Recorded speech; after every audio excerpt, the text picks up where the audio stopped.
Hello, good morning. आज आहे व्लॉगिंगचा दुसरा दिवस. आज सकाळी उठल्या माझ्या हातामध्ये मला खूप जास्त दुखत होतं. त्याच्यानंतर उठून मी एक्सरसाइज सुरू केली. एक्सरसाइजच्या नंतर मी नाश्ता केला.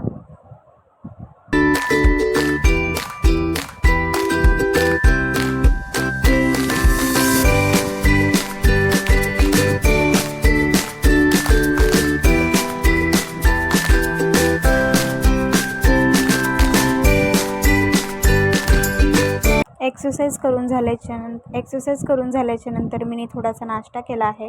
नाश्ता केल्याच्या नंतर मी टॅबलेट घेतला. टॅबलेट घेतल्याच्या नंतर आंघोळ वगैरे करून मी गेली आहे हॉस्पिटलला जाताना आज माझा हा लूक होता. कशी दिसते मी मला कॉमेंट करून नक्की सांगा. आणि मी आणि माझी सासू आम्ही दोघे चाललो आहोत हॉस्पिटलसाठी. मला खूप चक्कर येत होती म्हणून माझ्या सासूमांनी माझा हात धरला होता. त्याच्यानंतर हा आहे माझा हॉस्पिटलचा ब्लॉग. जो मी हॉस्पिटलमध्ये बाटला लावलेला आहे तो ब्लॉग मी कॅप्चर केला.